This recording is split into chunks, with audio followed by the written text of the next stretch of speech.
चारों तरफ मतलब एक कोहरा मचा हुआ है, घर से लेकर के बाहर तक, अपनी स्त्री से लेकर, बच्चों से लेकर, पति पत्नी से लेकर के, अड़ोस पड़ोस में भाई बंधुओं से लेकर के तूफान मचा। अब इसके लिए सुधार के लिए तो आपका जनजीवन तो बिल्कुल अस्त हो गया और शांति का कोई नाम निशान नहीं। क्या होगा क्या नहीं, क्या होगा क्या नहीं होगा।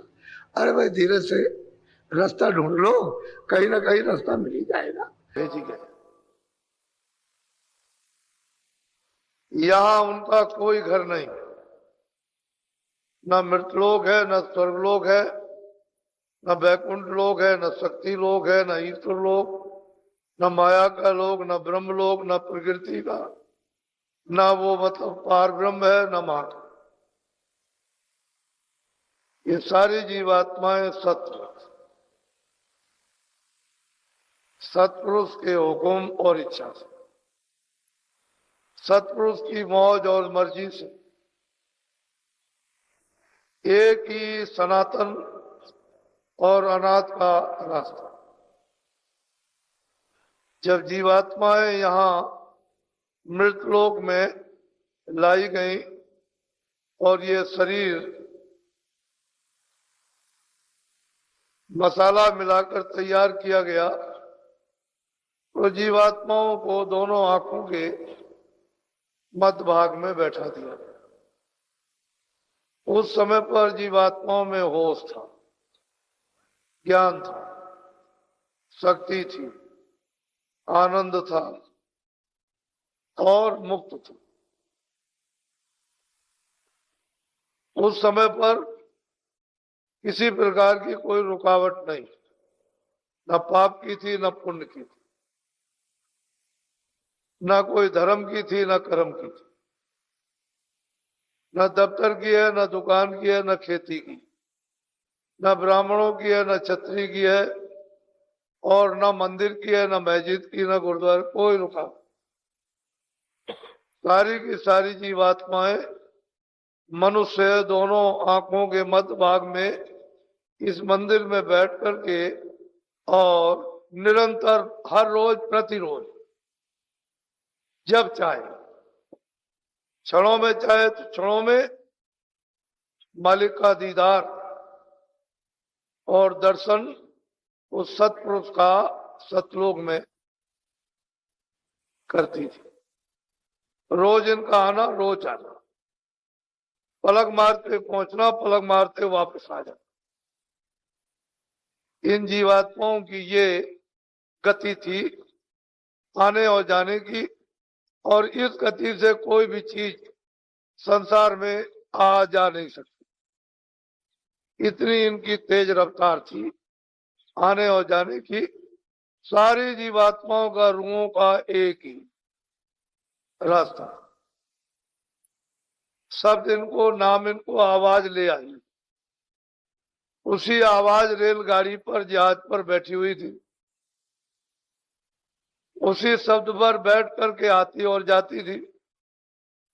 उसी पर इनको पूर्ण शक्ति प्राप्त थी, पूर्ण ज्ञान प्राप्त था, पूर्ण आनंद प्राप्त था, स्वतंत्र थी, निर्भय थी और अखंड थी।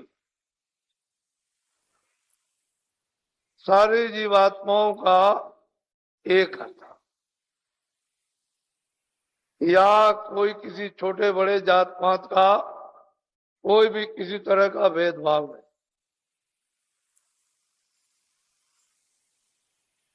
तो जब ये पाप और पुण्य नहीं था, भेदभाव नहीं था, ऊंच नहीं था, लेकिन मनुष्य शरीर था।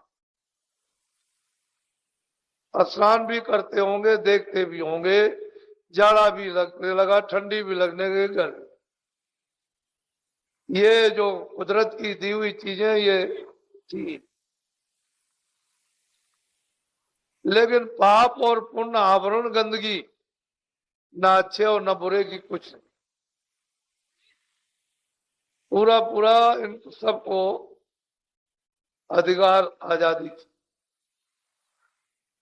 लेकिन जब से यहां पर उन्होंने कर्म विधान बनाकर और आपको सुनाकर और अधिकार देकर ये पाप और पुण्य है और इसका सबको फल भोगना, बस यहीं से गंदगी शुरू हुई है।